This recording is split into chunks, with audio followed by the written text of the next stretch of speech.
Press वार्ता में स्वागत। निश्चित तौर पर आज एक अति महत्वपूर्ण और राजस्थान के आने वाले दिनों में राजस्थान के नौजवानों से जुड़े हुए एक ऐसे विषय पर हम आपका ध्यान रेखांकित करने आए हैं। राजस्थान के अंदर 63% आबादी नौजवानों की आबादी है और राजस्थान की सरकार ने राजस्थान निर्माण के बाद पहली बार पारदर्शी तरीके से न केवल 1 लाख से ज़्यादा भर्तियों के काम को पूरा किया, बल्कि ये पहली बार होगी जब कोई सरकार 1 जनवरी से लेकर 31 दिसंबर के बीच में होने वाले 1 लाख परीक्षाओं का कैलेंडर एक साथ जारी करे। ये कैलेंडर सिर्फ भर्ती का कार्यक्रम नहीं है, एक ऐसा दस्तावेज है जो बिना पर्ची बिना खर्ची पारदर्शी तरीके से राजस्थान से में योग्यताधारी लोगों को उनकी योग्यता के अनुसार वो सरकारी नौकरियों में अपना स्थान पास के इस प्रकार का दस्तावेज है। स्वराज संकल्प पत्र में सरकार ने वादा किया था 5 साल में 4 लाख सरकारी और 6 लाख गैर सरकारी तौर पर रोजगार के साथ नौजवानों को जोड़ने के लिए। मुझे बताते हुए प्रसन्नता है कि अब तक लगभग 3.5 लाख भर्तियां 1 लाख के लगभग भर्तियां पूर्ण हो गई। 1,53,000 भर्तियां प्रक्रिया में है जो आने वाले 4.5 महीने में पूरी होगी और 1 लाख भर्ती का ये कैलेंडर, ये एक ऐसा रोड मैप है। और जहां दूसरी ओर अगर गहलोत साहब के सरकार की मैं बात करूं तो पूरे 5 साल में गहलोत साहब ने 2,07,570 सरकारियां भर्ती की। इन 2,07,570 भर्तियों में 82,000 भर्तियां वो थी संविदा कर्मियों की जो राजस्थान संविदा भर्ती नियम 2022 के अंतर्गत जो पूर्व में कार्यरत थे, उनको इस रूल के माध्यम से नियमित करने का काम किया। इन्हीं भर्तियों में से आज जब मैं आपसे बात कर रहा हूं, अलग अलग 31,000 के लगभग भर्तियां ऐसी है जो आज भी किसी न किसी न्यायिक विवाद में अटकी पड़ी है। सबसे बड़ी बात है कि राजस्थान के अंदर 5 साल में कांग्रेस के समय में जो बेरोजगारी दर थी वो औसतन 26% रही, कभी 31% रही, कभी 27% रही, कभी 25.5% रही। इसका औसत 26% है और वर्तमान में जुलाई से सितंबर तक की भजनलाल जी की सरकार में जो बेरोजगारी दर है वो 7.4% है। ये इस बात को सिद्ध करती है कि राजस्थान में नौजवानों के लिए सरकार ने पारदर्शी तरीके से न केवल भर्ती खोली है, बल्कि अलग अलग कार्यक्रम के माध्यम से, अलग अलग नीतियों के माध्यम से एक राजस्थान में एक नए युग का प्रारंभ किया है। अभी कल जिस राजस्थान रोजगार नीति 2026 को सरकार ने लागू किया, उसका लक्ष्य है मार्च 2029 तक 15 लाख रोजगारों के अवसर नौजवानों के लिए नए पैदा करने। सरकार ने इस ओर नीति बनाई है और इस नीतिगत निर्णय में राजस्थान के अंदर जो एम्प्लॉयमेंट एक्सचेंज के नाम पर रोजगार कार्यालय था, जो लोगों की याद से बाहर चला गया था, मर्तप्राय हो गया था, उसको राजस्थान रोजगार पोर्टल EMS 2 में AI आधारित डिजिटल प्लेटफॉर्म के माध्यम से उसको दोबारा उसको जीवित किया गया है, जिसमें हर बेरोजगार अपना पंजीयन करा के और जो एआई के माध्यम से उस रोजगार को, उस नौजवान को योग्यता के अनुसार अलग अलग नौकरियों के लिए अलग अलग कंपनीज के साथ मैरियप करेगा और आगे काम करेगा। इसी प्रकार जो मुख्यमंत्री जी ने की जो दूसरी सबसे बड़ी योजना थी मुख्यमंत्री युवा स्वरोजगार निधि, इसमें 18 साल से लेकर 45 साल तक के 1 लाख से ज़्यादा नए उद्यमियों को मुफ्त में बिना ब्याज के ऋण देने की ये योजना है। कांग्रेस के समय में जहाँ 17 से अधिक अलग अलग समय पर परीक्षाएं रद्द हुई, जहाँ नेट बंद होना एक आम बात हो गई थी, अब पेपर लीक और नेट बंद होना दूर की कौड़ी साबित हुई। राजस्थान के अंदर जो राजस्थान युवा नीति है, युवा नीति 225, इसमें राजस्थान के नौजवानों के लिए शिक्षा, रोजगार,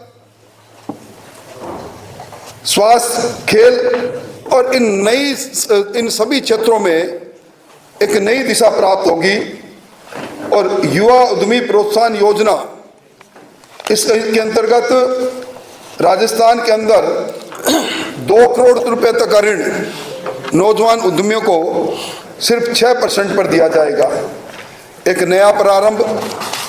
आज प्लास्टिक और दूसरी यूज की हुई चीज़ें जो एक प्रकार से प्रदूषण को बढ़ावा देती है, राजस्थान सर्कुलर इकोनॉमी इंसेंटिव योजना चालू की है। ये बहुत बड़ी बात है, नवाचार है। इसमें 2 करोड़ रुपए तक का सब्सिडी देने का सरकार ने फैसला किया है। और मैं समझता हूँ कि राजस्थान के अंदर सबसे ज़्यादा जो मानसिक दबाव के कारण से, जो अवसाद के कारण से विद्यार्थियों की आत्महत्याओं की घटना होती थी, Rajasthan coaching centre control and regulation bill 2025 विधानसभा में पारित करके इस और बड़ा काम हुआ है। एक रोजगार सहायता शिविर सरकार ने इस 2 साल में 400 रोजगार सहायता शिविर लगाए और 1 लाख बेरोजगारों को प्लेसमेंट एजेंसियों के द्वारा सीधा रोजगार मिला। और मैं कह सकता हूँ कि ये जो 35 लाख करोड़ का एमओयू हुआ, जिसमें 8 लाख करोड़ के एमओयू धरती पर आ गए, इनमें भी 1 लाख से ज़्यादा लोगों को सीधा रोजगार मिलेगा। राजस्थान में जहाँ प्रति व्यक्ति आय जो खुशहाली का बड़ा प्रतीक है, 2023-24 में जो 1,66,000 थी, 2025-26 में बढ़कर 2,37,000 हो गई। इससे सिद्ध हो रहा है कि राजस्थान के अंदर खुशहाली बढ़ रही है और राजस्थान प्रगति की तरफ से, और राजस्थान का जो लक्ष्य है 2030 तक $350 बिलियन की इकोनॉमी तक पहुंचने का, और देश की इकोनॉमी में जो दुनिया की चौथी अर्थव्यवस्था बन चुका है और तीसरी अर्थव्यवस्था बनने में राजस्थान का विशेष योगदान रहेगा। मोटे तौर पर मैं ये कह सकता हूँ कि जहाँ कांग्रेस के समय में पेपर लीक हुई, 138 एफआईआर दर्ज हुई, वहाँ से 296 परीक्षाओं का सफल हो जाना इस बात का द्योतक है कि राजस्थान के अंदर अब हर तरीके से पारदर्शी तरीके से काम हो रहा है। राजस्थान के अंदर इन 1 साल में 164 लाख वो लोग जो अलग अलग परीक्षाओं में बैठने के लिए बसों में मुफ्त में यात्रा की, और मुख्यमंत्री युवा संबल योजना में राजस्थान में अब तक 1,155 करोड़ रुपए 4 लाख नौजवानों के खाते में गए। वहीं राजस्थान के अंदर आज की तारीख में 1,90,000 आशार्थी जो विभिन्न सरकारी विभागों में इंटर्नशिप कर रहे हैं, जिनको पुरुष को 4,000 और महिला को 5,000 रुपये मिल रहे हैं। और राजस्थान के अंदर जो कौशल नीति आई जो 16 अप्रैल 2025 को जारी हुई, उसमें भी अब तक 963 कौशल विकास केंद्रों के माध्यम से 3 लाख नौजवान अब कौशल प्राप्त करके सब रोजगार से जुड़ चुके हैं। मैं ये कह सकता हूँ कि पिछली सरकार और सरकार के बीच में एक बहुत बड़ा अंतर, न भूतो न भविष्यत है। इस प्रकार राजस्थान के अंदर नौजवानों को रोजगार के साथ जोड़ना, सरकारी और गैर सरकारी स्तर पर नौजवानों को स्वावलंबित करने का जो काम किया है, उस निश्चित तौर पर राजस्थान का सबसे बड़ा वर्ग 63% जो नौजवान राजस्थान के हैं उनको एक तोहफा देने का काम मुख्यमंत्री जी ने किया है। इस महत्वपूर्ण विषय पर, क्योंकि कल ही युवा दिवस गया है, युवाओं को जो उपहार मिला उसके बारे में मोटे तौर पर मोटी मोटी बातें मैंने आपके सामने रखी। अब मेरे दाएं और बाईं ओर दोनों पूर्व प्रदेश अध्यक्ष बैठे हैं। कोई और सवाल आपका होगा तो निश्चित तौर पर उसका जवाब भी हम देने के लिए तैयार रहेंगे। बहुत बहुत धन्यवाद। अभी राजेंद्र जी ने आपके सामने बहुत ही विस्तार से उन सभी बातों को रखा जिस कार्य को हमारे राजस्थान प्रदेश के मुख्यमंत्री आदरणीय भजनलाल जी शर्मा जी ने युवाओं के लिए राजस्थान प्रदेश में किए। आवाज गूंज रही है आपके बिना उसके यहाँ रख दो, आवाज यहाँ रख दो। अब बोलो, अब आवाज पकड़ लेंगे। ये सत्य है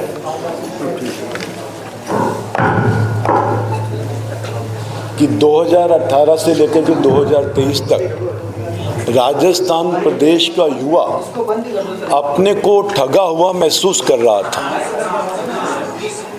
क्योंकि पेपर लीक हुए। पेपर लीक के माध्यम से परीक्षाएं सारी रद्द हुई, और जो परीक्षाएं रद्द हुई उससे लाखों बेरोजगार युवाओं का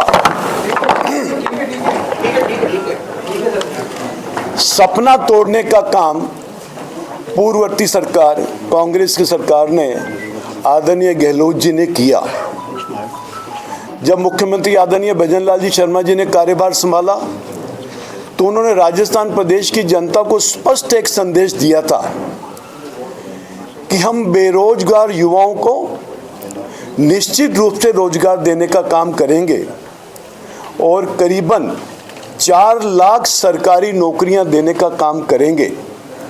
आप देखिए, 351 परीक्षाएं हो गई, एक भी पेपर लीक नहीं हुआ। जैसा कि राजेंद्र जी ने बताया, करीबन 3 लाख सरकारी नौकरियां हम देने की स्थिति में आ गए।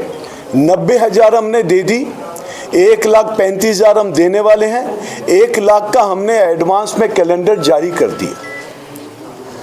मैं इतना ही कहूँगा, मुख्यमंत्री जी ने रोजगार देने के साथ साथ जो हमारे युवा हैं वो सही दिशा में चले, उसके लिए 305 महाविद्यालयों में नई किरण नशा मुक्ति केंद्रों का स्थापना की गई।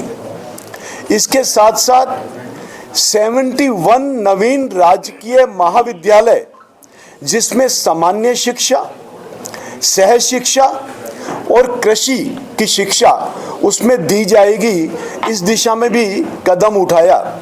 इसके साथ साथ 41 जिला मुख्यालयों पर बीबीए का कोर्स प्रारंभ किया, 7 संभाग मुख्यालयों पर बीसीए का कोर्स प्रारंभ किया और 41 जिला मुख्यालयों पर कंप्यूटर साइंस विषय को प्रारंभ करने का काम किया।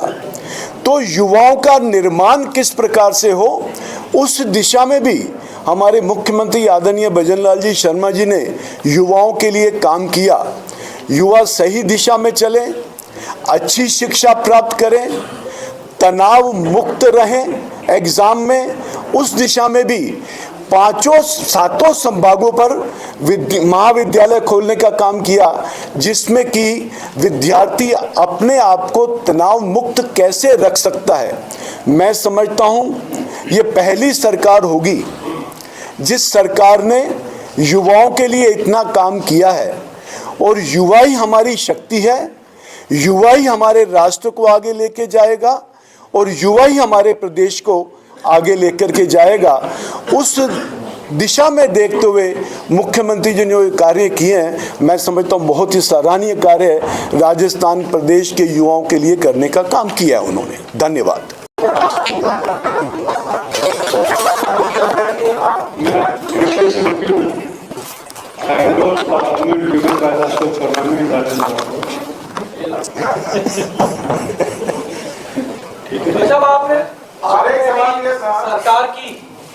सरकार की आपने भी उपलब्धियां गिनाई हैं, कैलेंडर भी जारी हुआ है, युवाओं के लिए भी बहुत सी बात हुई है, लेकिन आप ही के लोकसभा प्रत्याशी हैं डूंगरपुर बांसवाड़ा से महेंद्रजीत सिंह मालवीय, वो ये कह रहे हैं कि 28 में सरकार रिपीट नहीं होगी, काम नहीं हो रहे, विकास नहीं हो रहा।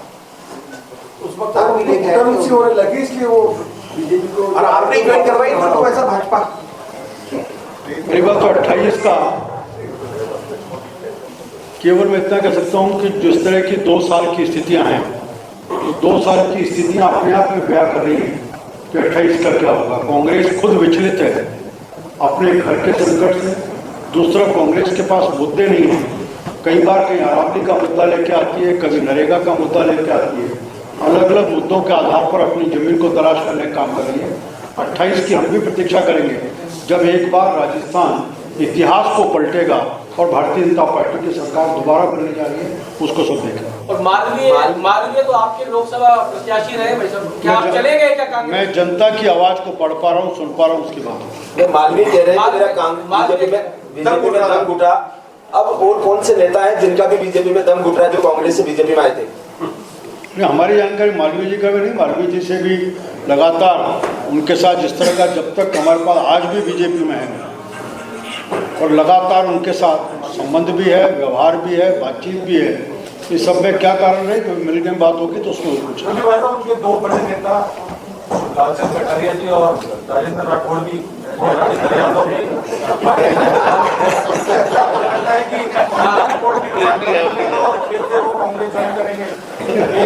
हमारे इन ख्याली पुलावों के ऊपर जवाब नहीं दे सकता।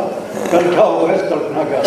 बीजेपी ख्याली पुलाव पका रही है क्योंकि वो तो कह चुके हैं महेंद्रजीत मालवीय में तो आज से ही कांग्रेसी हो गया। परसों उन्होंने दावा कर दिया था कि मैं आज से ही कांग्रेसी होगा।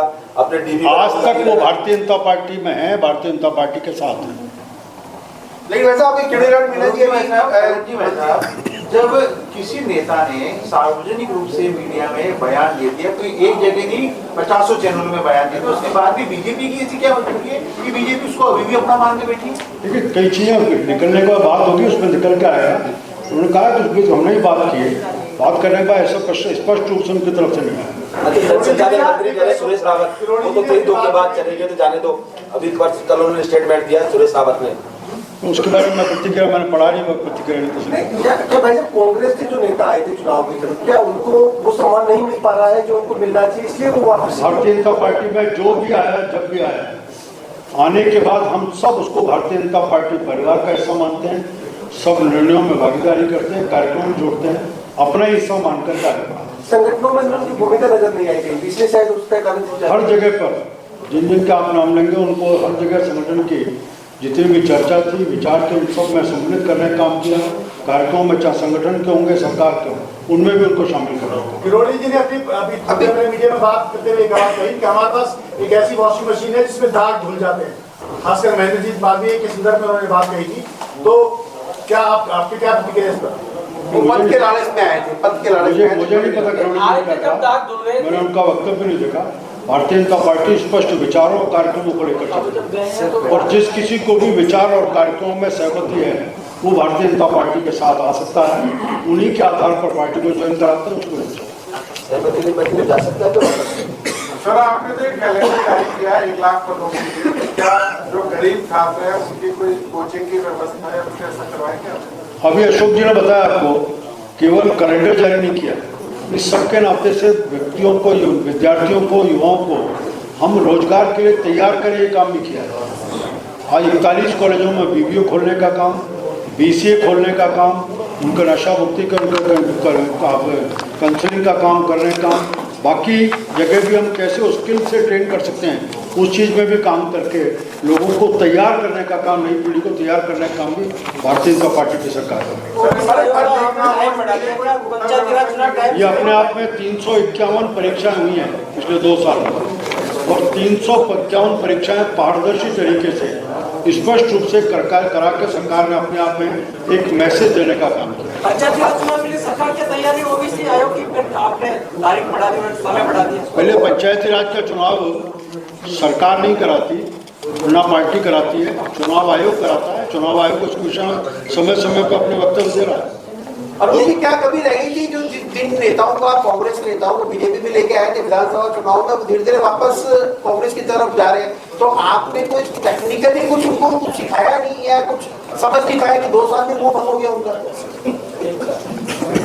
मुझे लगता है कमेटी के सदस्य इस विषय पे जितना मुझे बोलना था मैं बोल चुका हूँ। बहुत बहुत धन्यवाद।